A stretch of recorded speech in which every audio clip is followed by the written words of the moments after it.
I have a lot of things I want to get off my chest. Well, enough is enough, and it's time for a change. Finally, The Rock has come back. I hate this idea that you're the best. And if you're not down with that, we got two words for ya! I'm the best in the world. I fight at WrestleMania for the very, very small percentage of people that walk this planet and say I am proud to be, I'm sorry, a professional wrestler. Oops, I'm breaking the fourth wall. It's Podcast of the Immortals with your hosts, Matt Bush and Jimmy Bellamy.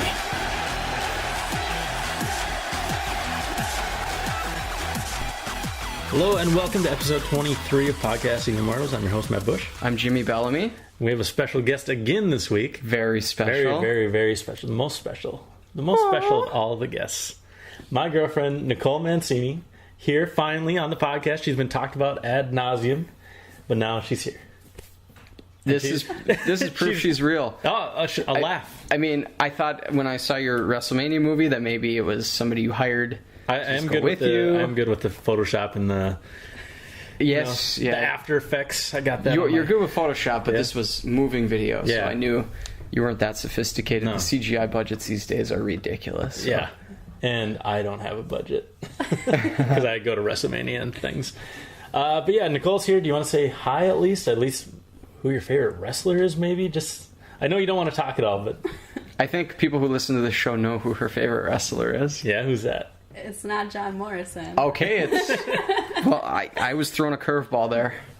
Well, my favorite wrestler is either Stone Cold or HBK. So it's a tie between them two. Both are excellent. I love Nice. Austin. How about your current favorite wrestler? My current favorite wrestler is CM Punk. Nice. And you have a CM Punk shirt, don't I you? do have a CM Punk and shirt. some nice boyfriend bought that for you. Yes, you Yes. did for my birthday. Yeah. Thank Aw, you. sweet. And you might be wearing that on Sunday to Money in the Bank. That's right. And that's what we're going to kick off now, Money in the Bank. We got that coming up on Sunday. The whole Raw was leading up to that, and I really liked the Raw. How about you, Jimmy? Raw was all right. I was still kind of hungover from the one 2 weeks ago that I loved. Yeah. Or was that 3 weeks ago? That was 3 I think it was 3 now, yeah. It And was, right after that. last week's was kind of a dud, but I knew going into it because I watched it on DVR, and I had read comments about it that it was kind of a stinker. But this one was pretty good, and I liked The wrestling. I liked the wrestling. Yeah. I liked the Orton Punk match. That was a quality match. All the matches, for Vickie's final night as general manager, which we'll get into, I thought it was a hell of a lineup. I mean, we got CM Punk versus Randy Orton. You had Daniel Bryan taking on Sheamus, right? Sheamus. And I called that victory. I said, muttering to myself as I'm watching it, making my dinner, I said, he's going to win with a roll-up. And he won it with a roll-up because I figured he's got the momentum. They're not going to have him lose. And they need to make it a pin, a clean pin. How are they going to do it? With a roll-up. No tap out or anything. And then we also had Curtis Axel versus Y2J, and Christian versus Kane. And I don't know, I just liked it. They had everyone from the Money in the Bank minus RVD. And it was just really good matches, stuff we haven't seen before or in a long time. If we have, last time CM Punk and Orton fought was at WrestleMania 27, I believe. And we also got that match, Daniel Bryan versus Sheamus, which we didn't really get the last, at WrestleMania 28 and 27. 27 was supposed to be on the card. It became a dark match. 28, 18 seconds. So it was good to see them finally get their moment, even if it was on a Raw.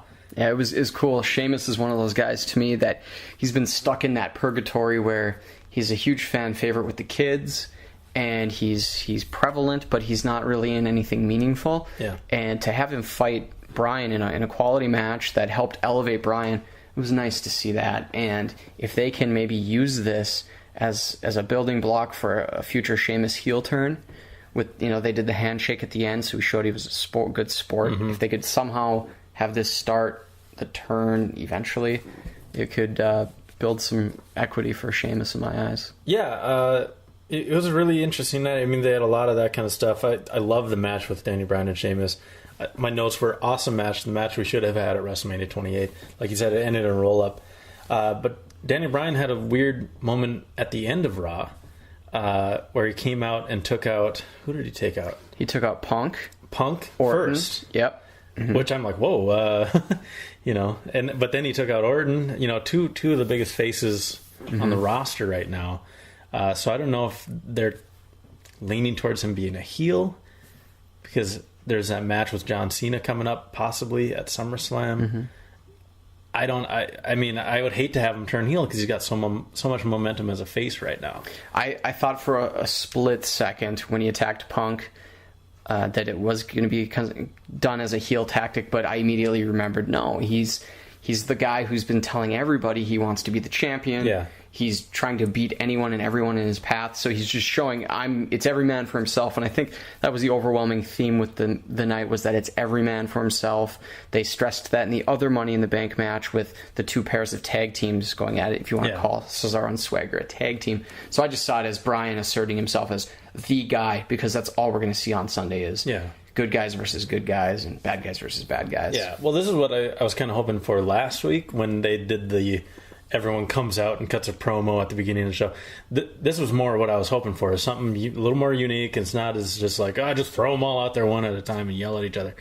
But there was a weird moment in that CM Punk match as well, and I loved it. CM Punk got up and started doing the "Feed me more" chant, "Feed me more," and the crowd was chanting "Feed me more." I had no idea. Like, I don't know if he was just goofing around, or he was in the moment, or if he planned that, but I thought it was really funny.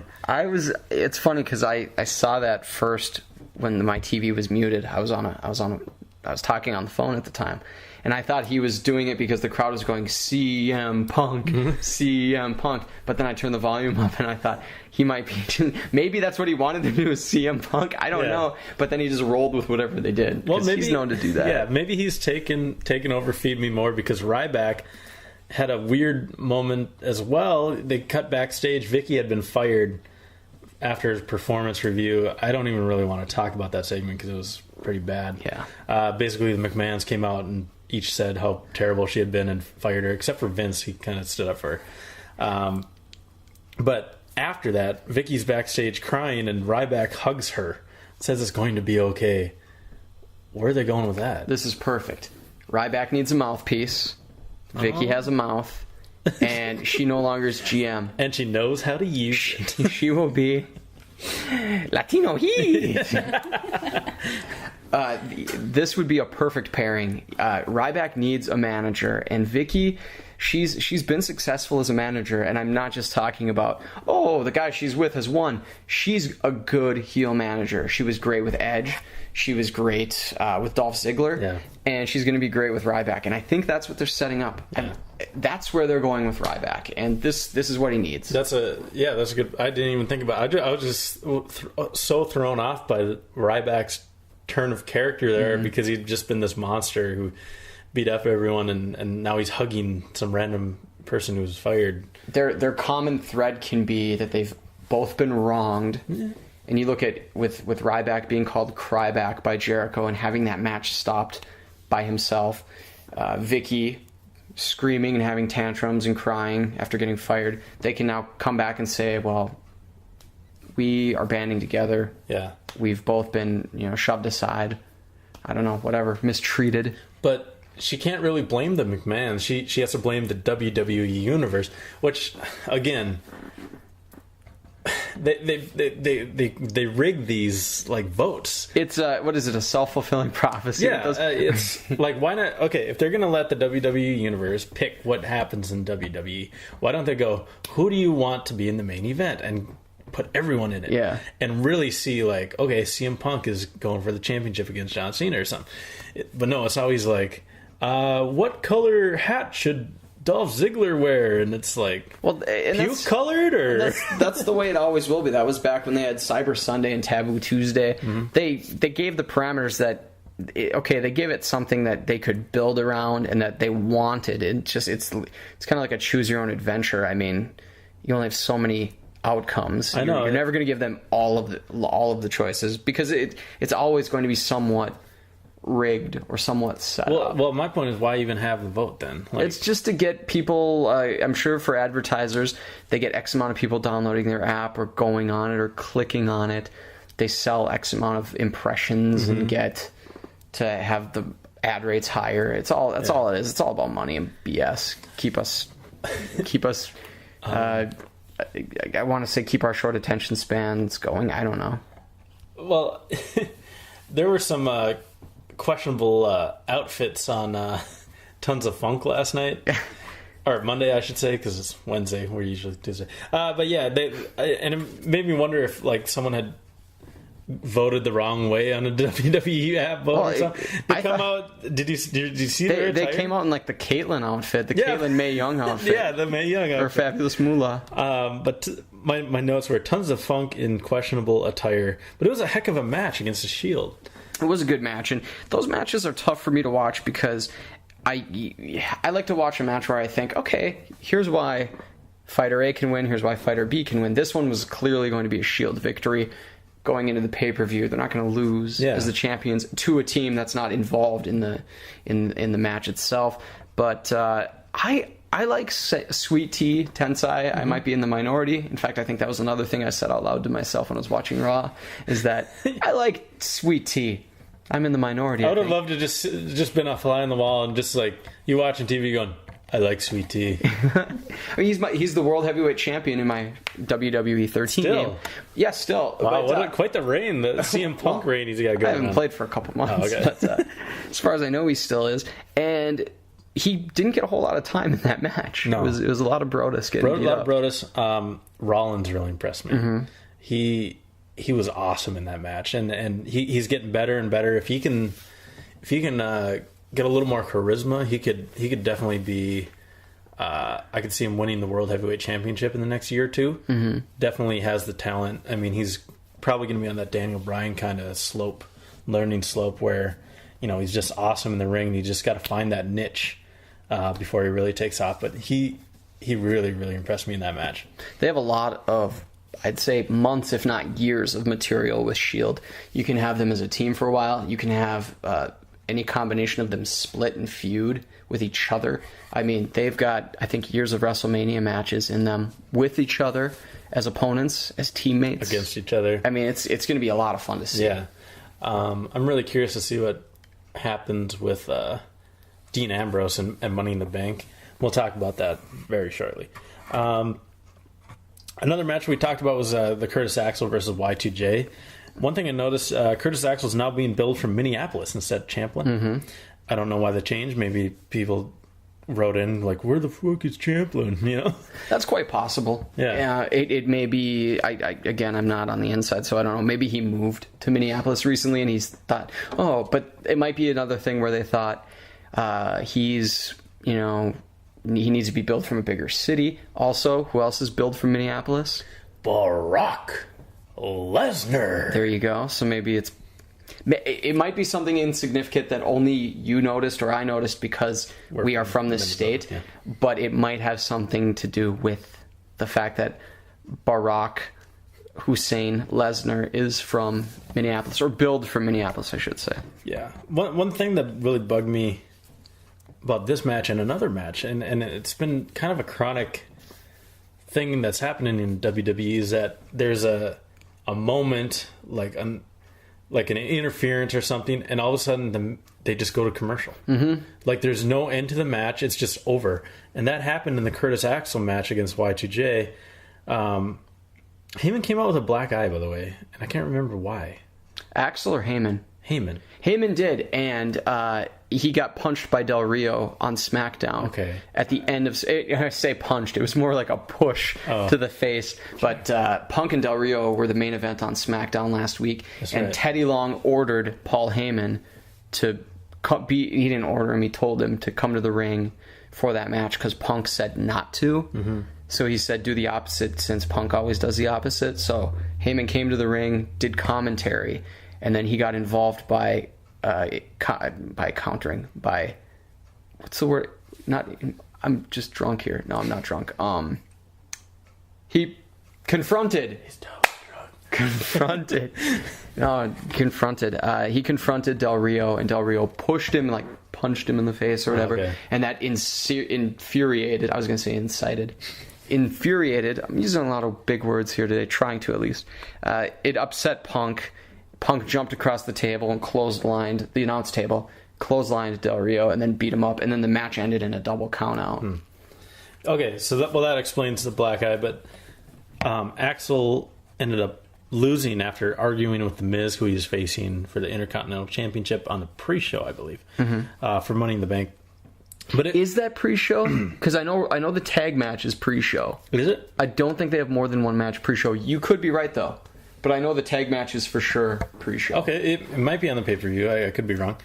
But the match just ended. Like, there was no count-out. There was no disqualification. Wait, no, the Axel match? Yeah. No, he lost. He went outside and got in the Miz's face, and then he went in and got a code breaker and lost. Well, which the Del Rio Sin Cara match just ended. Oh, okay, yeah. And that was one. I'm glad you're mentioning this because it pisses me off. They've been doing it the last few months. They did it at the main event of the pay-per-view. It was the last man standing match. Cena, was that Extreme Rules? That's not, no, yeah, maybe. Yeah, that sounds right. And I don't understand it that they couldn't just say, okay, it's a disqualification because Del Rio attacked Ziggler. Yeah. So I guess technically there would be no DQ there. No. But then Ziggler kind of fought back. I don't know, but that is weird that they don't even announce a decision. Yeah, it's really bizarre. And by the way, it was Sin Cara versus Del Rio. Yeah. Why do they still have the Sin Cara mood lighting? Like, he's a jobber now, and he's facing the World Heavyweight Championship, and they got like the mysterious Sin Cara. No, everyone knows who he is. He's not going to win. Like, why do we have to have mood lighting for Sin Cara still? I saw someone tweet. They said, so when Ziggler interferes in the Sin Cara match, the lights go back to normal. Can he interfere in every Sin Cara match? Yeah, exactly. Perfect. It didn't make a lot of sense. Ziggler interrupted and it wasn't a great promo. Oh, it was terrible. Yeah, it didn't make. He didn't sound anything like Rodriguez. He tried to do his own Alberto Del Rio ring announcement, and his promo kind of fell flat on SmackDown. It's unfortunate. He tried to be this sincere babyface, and it just didn't come off too well. The crowd sucked, though. Yeah. Well, the crowd was pretty good on Raw. Yeah, but the SmackDown crowd sucked. The other match that ended randomly was the AJ and Alicia versus Caitlyn and Layla with the bells on the mic. Yep. And Caitlyn speared AJ on the outside, and it was like the end of the match. There was no count out. There was no declared winner. It was just really weird. Like, I even looked to Nickole. I'm like, what is that? Is it over? Do you remember that? Yeah. Yeah, see? I don't know. Anytime the Bellas are involved in something, I kind of lose interest. They're so terrible at everything they do. Although I'm going to watch Divas Live or whatever it's called. Total Divas. Total Divas. I've already got it set up on my DVR schedule. Nice. No, I really don't, but I will watch it. I heard there's a lot of relationships between wrestlers and divas right now. Oh, damn. Yeah. You don't think that's set up at all? Randy Orton's getting divorced. Yeah, he is. And I found out how much he made. $300,000 per month. That's pretty nice. That's like $3.5 million. 3.6 million. Yep. So, cha-ching. That's good. Back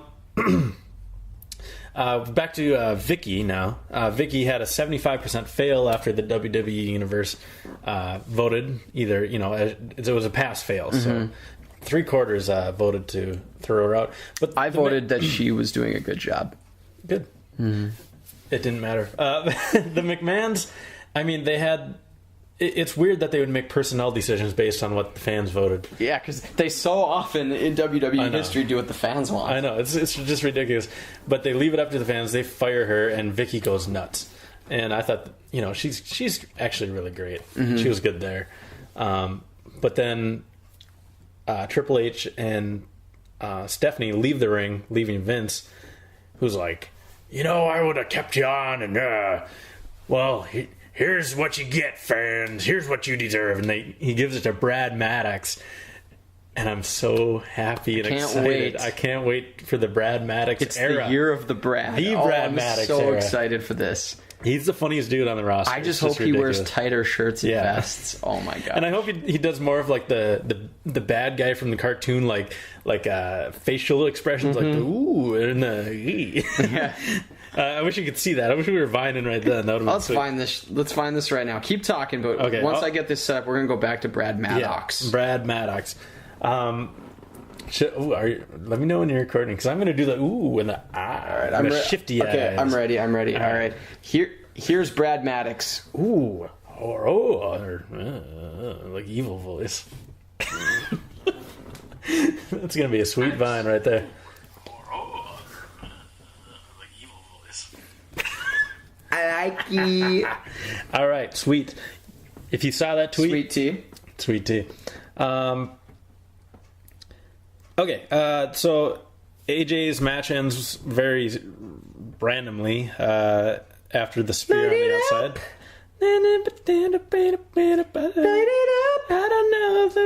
Does it bother you that Matt likes AJ so much? She likes AJ more than I do. Too. Oh, you do? In that way. No, I was saying. This is not that kind of a podcast. Yeah, so we were both upset when Dolph and AJ finally had some interaction for the first time in like 2 months. Mm-hmm. And they made out hardcore. Who made out hardcore? AJ and Dolph? Dolph? Well, yeah, I thought you were still talking about AJ and Caitlyn. Oh, no. We would have led with that. I was like, this isn't the Attitude Era. Talk about burying the lead there. No, Dolphin. Do you remember HLA? Do you remember that? Were you watching for the HLA era? No. Okay. Well, we'll leave it at that, HLA. All right. I'll tell you off air. Okay. Well, Dolphin AJ. Some listeners right now are like, oh, yeah, I remember that. You're missing out, Bush. So they make out. They talk about how Dolphin's complaining about how she's never at ring anymore and how he's been left alone, and she basically uses her feminine wiles on him, and then they made out again. And I think it's leading to a breakup, and I think it's going to cost him possibly at Money in the Bank. I would like to see them extended to SummerSlam, but I think you could be right as well. Yeah. I hope I'm wrong, because I really, really hope Ziggler wins, but I have a bad feeling. About it. For some reason, Vince has a raging hard-on for ADR. Like, he keeps putting the strap on him. I don't know why. He's just fascinated by the character. Here's my awful guess of the week. It's that I think there's maybe... I could see Vince McMahon saying, you know what, we need to break into that Latino market. And I'm serious, that's probably what he's thinking. And they think, well, Del Rio as champion means X amount of T-shirt sales and whatever. That's probably why. Guess who happened to win his first WWE championship? Was it about a year ago? Or 2 years ago, when he beat Punk. Del Rio won just in time for the tour of Mexico. Oh, how convenient. WWE tour. Yeah. Speaking of guys who win the belt at odd times, Mark Henry and John Cena had a face-to-face, and I don't know. I didn't like the face-to-face that much. Nope, I never do. No. Those are stupid. Mark Henry said he would sell his own family to win the WWE Championship. Then Henry attacks and hits the world's strongest slam and holds up the belt over John Cena, saying, basically... his time is now. Is that what he do? It is what he do. I don't think it is, but it do. I want Henry to win. You know this, but I just don't think it's going to happen. I just smell another R-Truth Booker T where they're threatening for the title and then they lose it, or they lose the match and they never get it again. I want Henry to win, though. Is it possible that Henry wins and then Daniel Bryan cashes in? I hope. And then we have a triple threat match at SummerSlam? Maybe. Wow, that would... Yeah. Well, The thing that I've heard, I mean, it's basically assured that Cena versus Daniel Bryan at SummerSlam. Yes. Just a one-on-one? One-on-one is what I've heard. I mean, I could be wrong information. The only concern I don't know if it's for the strap. The only concern I have is that, well, if it's, you said at SummerSlam, well, that'd have to be for the belt. Yeah. They're not going to fight for anything else unless Cena doesn't have the belt and he somehow gets Bryan to put the Money in the Bank contract up for grabs or something. What if Daniel Bryan's a champ? Yeah. Well, that's what I think could happen. Yeah. Or that's what I just said, is I see him as champion and maybe Henry getting a quick rematch or something. The thing is, I think they will give Henry a run before it's over. I just don't know. I just don't think the time's right now. I don't think it is either. Heading into SummerSlam. But what I'm concerned about, what I don't think will happen Sunday, because it looks like it's obvious, is that I don't think Bryan will win now. Because they've set it up. I've never thought Daniel Bryan would win the Money in the Bank. See, I did. And I know you've been on Orton, right? You think Orton will? Orton. Part of me wants to say Punk, but with Punk, Lesnar on the horizon, you got to think that Punk probably won't see a title shot until Survivor Series or near there. Royal Rumble, maybe. Possibly. I don't know. I don't know where CM Punk goes from here. CM Punk. And That was my Del Rio. It's really. How was it, Nickole? It was pretty good. Thanks. CM Punk. She didn't like It it. sounded like Rey Mysterio. Well, if you watch their initial... I've had 19 knee surgeries. 19 knee surgeries. Don't try this at home. I take steroids. And I like to smoke a lot of reefer. Is that true? Yeah, that's why he's always on. Oh, because I know he was on that steroids list that one time when Orton was like 4 or 5 years ago. Really? Yeah, that's why he's always on. Oh, Ray, that's not a good lesson for Dominic. Violations. Dominic is not learning anything when you do that. No. I learned it by watching you, Dad. Okay, I learned it by watching you. Right now, Nicole's like, what are you talking about? Because that was years ago. Yeah. Speaking of guys who wrestled years ago, we had another match, Kane versus Christian. Mm-hmm. That's a nice segue there. That was awesome. That was a Joe Bluth segue. Especially when you said speaking of. Always smooth. Yeah, it's like butter. All right, Christian loses to Kane, but that wasn't the main point of the match. It was a solid match. You know, Christian and it always puts on good matches. But following the win, we had a debut, and it's a very important debut. Bray Wyatt and the Wyatt family come down after their final vignette saying, "We're here." The lights come down. They walk down with it was a lamp, right? Yeah, it was a lantern, but it was like a the LED one. Yeah, but I love that he still blew. Yeah, but it was blew sweet. And they come down, and then the lights turn on, and Bray's sitting in his rocking chair, and then the other two attack Kane and hit him with the steel steps. And there's some breaking news. Oh my gosh, what is it? Kane might not be able to go for Money in the Bank. Yeah, I don't know how he possibly could after having his head smashed with those 400-pound steel steps. Even though it clearly didn't touch him. Yeah, they were very safe. Yeah. I did worry about that, though, for a second. I thought, if they miss, this is going to really hurt. He's got a mask. He's fine. Yeah. So, breaking news on WWE.com today. Kane might be out of Money in the Bank, and they might need a replacement. And who do you think it might be? Have they named the person? They have not named. Okay, so who do I think, or do you know? Do you have an answer? I don't know. Jericho or Ryback? I would guess Bray Wyatt. But why would they put Bray Wyatt in that match when he's the one who's responsible for injuring Kane? Because it's the WWE. They reward bad behavior. Well, who would Brad Maddox put in? Is there anyone else slated to return? Is it going to be Sting? Are they going to have Sting in that match? God, I'm joking, but I would hope so. I think his contract is up at the end of the year. Yeah. I think it would be Ryback or Jericho. But they have a match. Doesn't against each matter. other. Doesn't matter. I mean, that would make sense. I think they should be in the match anyways. But Or Bray Wyatt makes the most sense. I'm putting my money on William Regal. It's going to be William Regal. What about someone from the Shield? Nope, it's going to be William Regal. All the Shield guys have matches. Dean Ambrose is in the other ladder match. I know. But the tag match is pre-show. But you didn't like my Jericho idea? Or my Ryback idea? Well, I know Jericho's leaving. Could it be a returning Chris Benoit? That would be a shocker. Oh my god. My god. The crippler crossface. No, in all seriousness, would it be Lesnar? Possibly. I'm going to say Brock Lesnar. That'd be sweet. I don't think he would be, but I'm just going to say I bet it's Brock Lesnar. What if it's The Undertaker? taking his brother's spot. Gosh, they have a lot of... It could be Big Show. Where's Big Show been? Yeah, where is he? I don't know. I didn't even think about that. Yeah, he just kind of disappeared. We clearly haven't missed him. Yeah. Which is... Is he filming that Knucklehead 2? Knucklehead 2, yeah, probably. God, I don't know. It could be a lot of people. You know what? I bet it could be Rey Mysterio. I haven't heard about what he's doing. Yeah, that would be pretty I bet it'd be Rey Mysterio. Sin Cara. Fuck. Kofi? Could be, because he's just on paternity leave, right? He's not really hurt. Well, yeah, they wrote it as an injury. I think that'd be a big pop for him. But Ryback injured him, so it wouldn't make sense to put him in that match. No. Although they could put him in that match and Ryback could have a tantrum about it. I don't know. I mean, they always like to put Kofi in those kind of matches, yeah. too. Yeah, true. I think Kofi's a safe bet. That's a sneaky pick, I think. Or Evan Bourne. Evan Bourne, yeah. Where the hell's he been?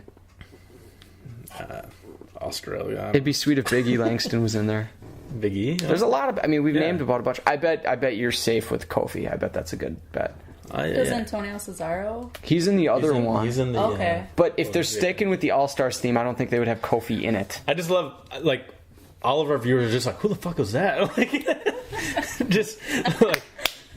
Yeah, and by the way, Nickole, chime in. These guys listening, I'm sure some girls listen. I'm sure a lot of girls listen. Yeah. But they're probably so like, many viewers. they're probably like, guys, let her talk. She said she didn't want to talk. Yeah. I don't want to talk. If I want to talk, I'll throw something in there. Okay, and on my time. And you are more than welcome to add any time. In fact, I would prefer if you just... Well, I wanted to say a few things, but you guys covered it already, so... Well, what do you want to talk about? Okay. Who do you think will be the person to take the spot of the Big Red Monster? You know, I actually thought Kofi would be good for that. But I guess... I don't know. Like, I guess it could be anybody. I guess we'll find out. What do you think Bray Wyatt might be in? I don't think so. I think it's a little too early for that. Yeah. Mm-hmm. But, yeah. I mean, me and Andy were talking that if the Wyatts were going to debut on Monday, it had to be for a reason. Mm-hmm. So when we heard about Kane being out, we're like, okay, there's a reason. But anyone could have taken out Kane. Why would it be the Wyatts if they weren't going to put Bray Wyatt into the match, possibly? That to me makes sense unless did they address it on SmackDown? That's the only thing. I don't know. I didn't read the spoilers this week. If they didn't address it on SmackDown, I could see them justifying it by putting Wyatt in, by just having Maddox be just this heel douche GM. Yeah. And just having, or maybe being intimidated or scared into doing it. That's possible too. Maybe. And they might even have something on that show at the start where they'd say, okay, you've got your match. So yeah, you're right. Yeah. That's a good point. I don't know. I think it's good that we don't know. Mm-hmm. You know, and it will be a legitimate, like, whoa, okay. All right, this will be interesting once rolls along, because it is the WWE All-Star Ladder Money in the Bank match. Mm-hmm. Not anyone can be in it. It has to be an All-Star. And that's why that would go against your Bray Wyatt guess. I mean, will it be the game? He's like Yasiel Puig, you know? Like, he came up too late. They don't know if he can get enough votes, if he's got enough playing time in. Every time I hear or see anything about Yasiel Puig, I think of Manny Puig, same last name spelling, from Jackass. He's that alligator expert or whatever. Oh, right, yeah. Manny Puig. Yeah. I think of him all the time. That's funny.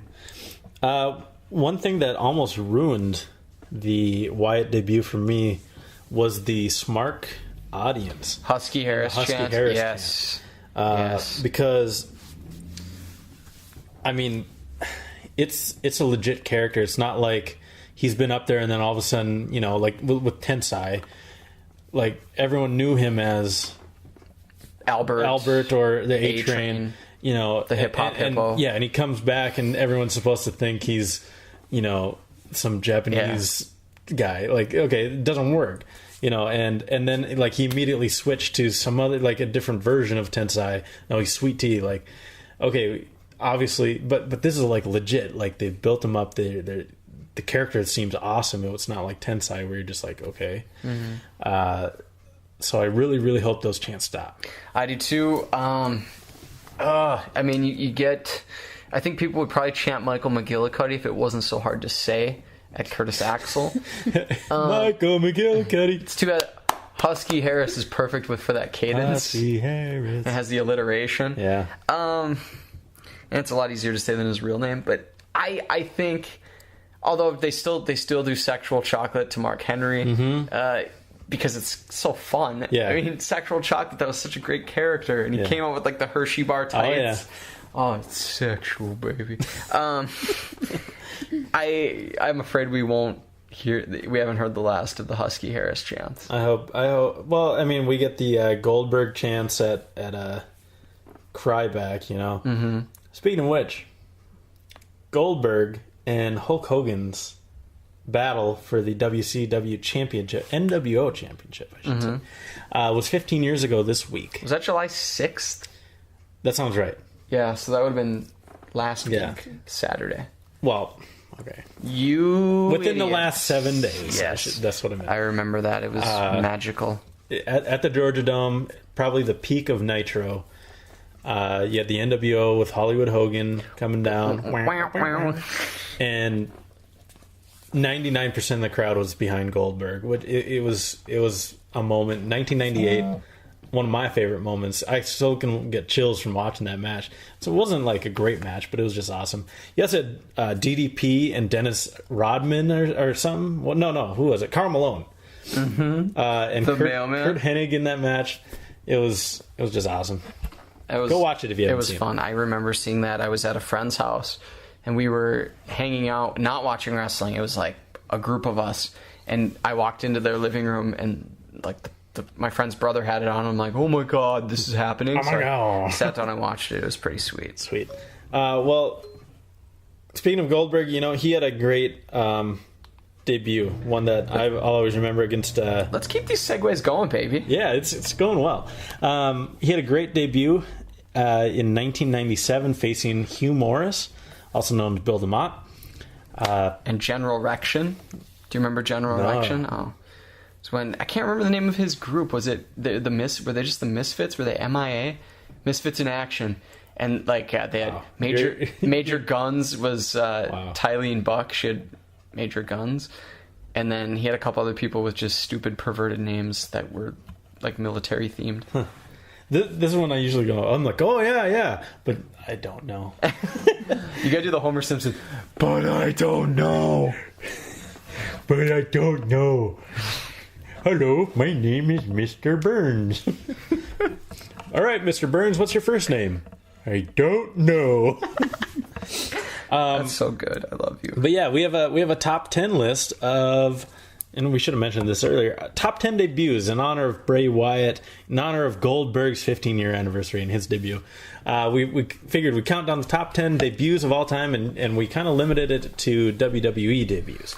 Yes, I made a list of top 10 WWE debuts and then collaborated with you to craft that list, but you also had a list of non-WWE debuts, which I think are noteworthy as well. Do you want to go through some of those? Well, the Shockmaster, just for comedic effect, if anyone doesn't know, he was supposed to burst through a wall when he tripped and his helmet flew off, and internet legend was born.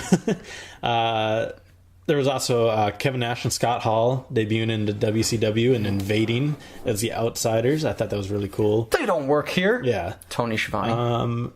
I believe that's and Goldberg, which we have on the list. So. I have Goldberg's WWE debut. WWE debut. Yeah. Well, his WCW debut was awesome as well against Hugh Morris. He looked like a jobber. You know, he had a jobber entrance, no music, came out just black pants or shorts or whatever, tights, whatever you call them. Trunks. Yeah. Thong. He had what was Hugh Morris's No Laughing Matter. No Laughing Matter. He hit the finisher. Goldberg kicks out. The crowd's like, what? He wins the match, and he had an interview afterwards with Mean Gene Okerlund and just walked off. And the streak had started. The legend had begun of Goldberg, and the rest is history. 172 more victories after that. Awesome. Sweet. All right, so do you want to list off your number 10? Yeah. First, I'll list another also-ran. I had DDP's WWE debut. Mm-hmm. I had this because I had no idea that he was the Stalker, and I read internet dirt sheets at the time, and I think this was in 2001. I was surprised when it was him when he revealed himself in the center of the ring. That was pretty cool. Awesome. His run, unfortunately, was underwhelming. No fault of his. I blame WWE for not wanting to elevate former WCW talent. Yeah. Love DDP to this day.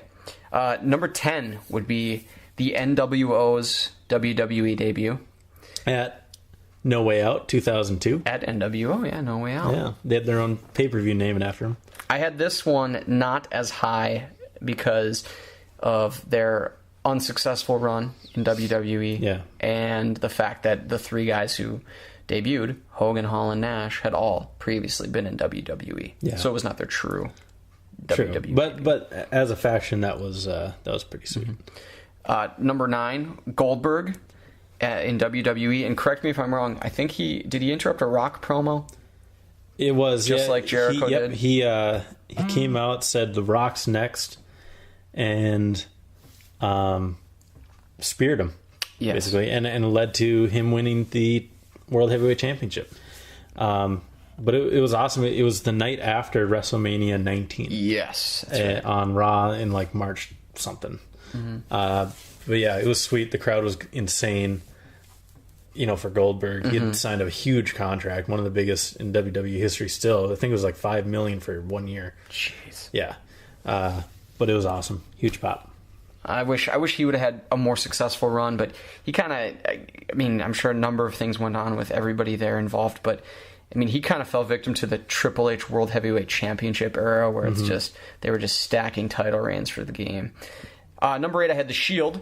I had them on here just because, recent memory, of course, plays to their favor, but they're 3 awesome wrestlers getting exactly what they deserve, a monster push right out of the gate.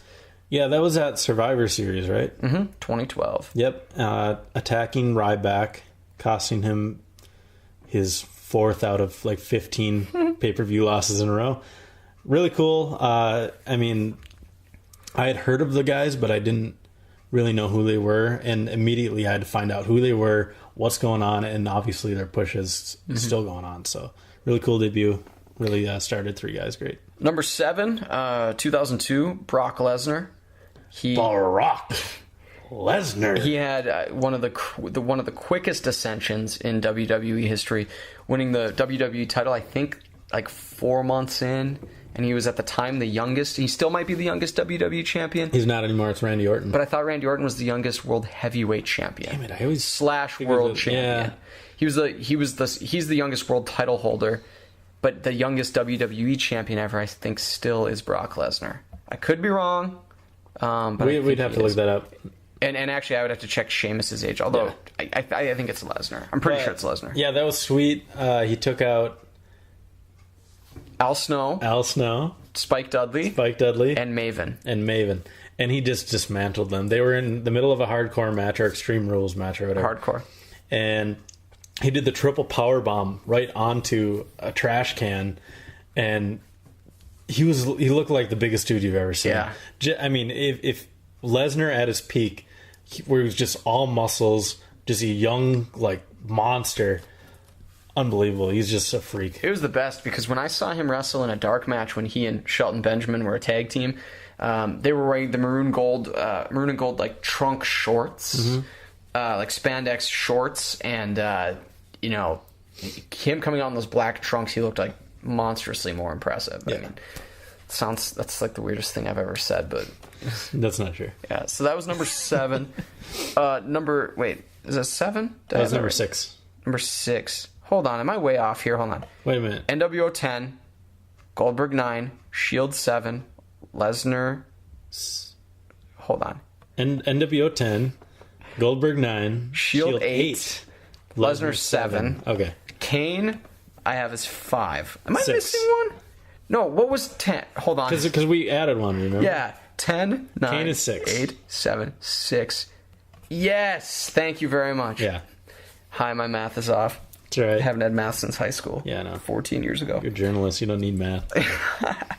Number 6, Kane. Number 6 is Kane. His 97 debut. By God, that's gotta be Kane. And I remember writing down here, I was legitimately scared of this guy. Yeah. Well, which is fine. If I was 12, so I could be legit scared. You were like 16. You should have been technically 15 because I didn't turn 16 until that fall. You could drive with a permit, you should be not afraid of Kane. That's true. At that age. That's true. I'm kind of ashamed of you. Although I don't think I had my permit by then. I was a little late to that. I got my license like a month before I turned 17. So I got my permit a little late into 15. No, I bet I did have my permit around then. But yeah, that was a sweet debut. I mean, he comes down, rips the door off of the cell, comes in, attacks the Undertaker. Undertaker was facing HBK, right? Yep, I think so. Yep, and then he had that red mood lighting. Yeah. And he came up with Paul Bearer. And he made one of the strongest guys in the WWE look weak. Yeah. And that was scary. Yeah, it was scary. It was cool. Number 5 was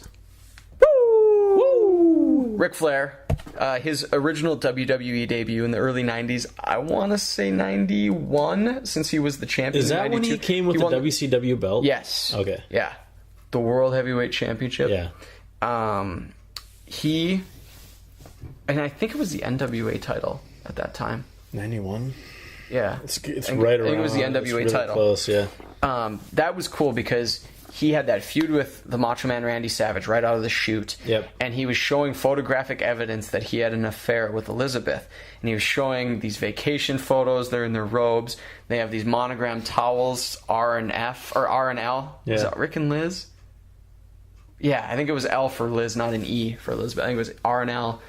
And it turned out that, no, the monogram towels were for Randy and Liz, not Rick and Liz. And that he had doctored the photographs. Oh, God. Because you were led to believe that Elizabeth was cheating, and I was so upset. I was 9 years old, and I was pissed. I'm like, how could you do this, Elizabeth? But it turned out that that she was faithful to Randy. And then Kane came out, and you're like, no, I'm scared. Big red monster. Yeah. Number 4. Who did we have for number 4? Big Mang. Oh, crap. I need to look. The Big Show, Paul White. Paul White. Before he was the Big Show. Paul White. Debuting in the WWE after his run in WCW, part of the NWO. February 1999. Yeah. And that was the Valentine's Massacre? St. Valentine's Day Massacre. And it was Hogan. Or, shit. It was Austin versus McMahon in a steel cage. And Austin's Royal Rumble spot. Or was it his... I forget what was on the line. His title shot, I think, was on the line.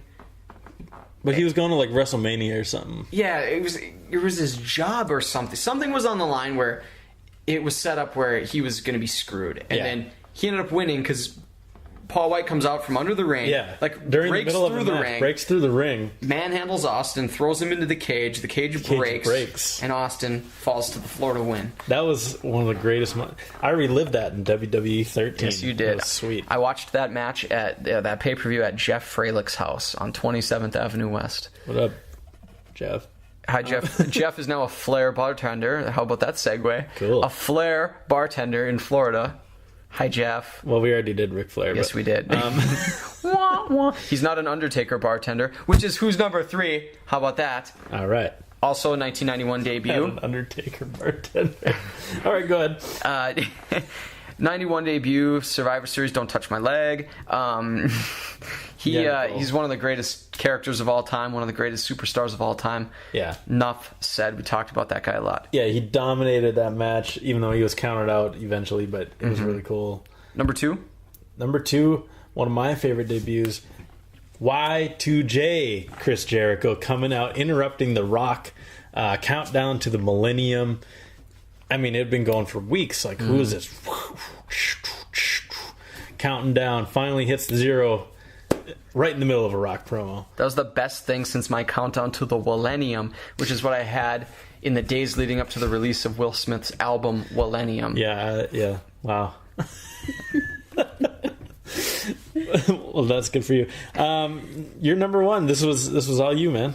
Number 1, I had Radicals.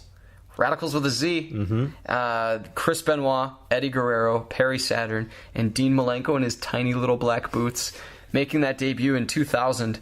I have this as number 1 because of the number of people who debuted and the absolute shock factor involved. Now, you could argue, well, Nexus, that's an also-ran we had. Great debut there. 8 guys wreaking havoc, destroying the ring, beating up Punk and Cena. To me, I would have put them above, but you really sold me on the Radicals. Thank you, sir. Yeah. This one, I remember watching Raw that night, and I think the Outlaws were in a match, and I cannot remember who they were fighting. It might have been the Hollies. I can't remember. I'll have to go back and look. But I remember when they showed the crowd and saw these 4 guys, I'm like, what in the hell just happened? I was stunned that those 4 guys... Now, of course, Chris Benoit was the WCW champion at the time of his departure. He did not have the belt with him or anything, but I remember thinking, what just happened? So this was really cool, and Dean Malenko, I think he had a run as light heavyweight champ briefly before retiring, and now he's, I think he's still an agent with WWE. Yeah, we saw. Whoa, phone's blowing up. Yep. Hold on a second. You keep talking. We actually we saw Dean Malenko at the house show. Yep. Yeah, parking. We had 1, 2, 3, 4. I had 6 other guys who didn't quite make the list. John Cena with his ruthless aggression promo, and that was really cool. He ended up fighting who was it? Kurt Angle. Kurt Angle. John Cena's debut. Yes, that was 2002. 2002. Yeah, sounds right. 2002. A decade of decadence with John Cena. And you know how much I love Perry Saturn. Yeah, Perry Saturn. He was back to Radicals. Oh, gotcha. Some other guys, we talked about the Nexus. Santino's debut was awesome, coming out of the crowd, winning the Intercontinental Championship. Against Umanga. Yep. The Rock, again, another Survivor Series debut. Brodus Clay's debut, just because it was such a shock. He had been billed as this monster, comes out and starts dancing, and he's a dinosaur. Great Khali coming out and destroying The Undertaker, even though he's a great Khali. Okay, so that's how we got. Now we got to do a quick preview of Money in the Bank. I'm going to quickly bring up the matches. Pre-show, tag team. I'm going to go Shield with this one, and I'll be disappointed if the Usos win. I just don't buy them as tag champs with the number of teams that they have better than them. I like them, but got to keep it on the Shield. Yeah, they're not going to lose it on a pre-show. I was excited to see the Usos on a pay-per-view, but now they're relegated to pre-show, which tells me that nothing's going to happen there. Somebody call my mama. We'll go. Although, like we've said, every pay-per-view pre-show, the good guys are going to win to sell the pay-per-view. I still have to go Shield here. I think they have enough fans where they're going to go Shield. Absolutely. Excuse me. All right. We also have the Divas Championship, AJ Lee versus Caitlyn. AJ. I'll go AJ. Nickole? AJ. We're all set on AJ. Intercontinental Championship, Curtis Axel versus The Miz is the awesome one. Axel. No, Axel. I'll go Axel as well. We are pretty boring. World Heavyweight Championship, Money in the Bank match. This includes Damien Sandow, Fandango, Cody Rhodes, Antonio Cesaro. Jack Swagger. Is Jack Swagger in it? Yep. Okay, Jack Swagger. Did you say Dean Ambrose? Dean Ambrose, and one more that I'm forgetting. Why? Who's your pick? Oh boy, I want Antonio Cesaro to win. I don't think he will. I'm going to say Cody Rhodes wins. He's another guy I would like to see win. Mm-hmm. So I'm going to say Cody Rhodes. Cool. I would like to see Antonio Cesaro win. Thank you, Nickole. Is that your pick? Yes, that's my pick. All right, sweet. I know it's chalk right now, but I'm going Dean Ambrose. Chalk? What is that? Chalk. It's like picking Duke to win the final Gotcha, four. Okay. Yeah. Now, is that like when you taught me what canon meant or non-canon?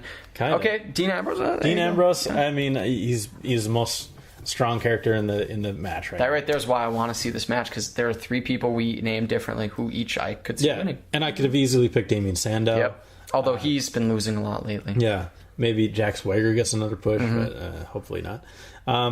The Money in the Bank All-Stars match.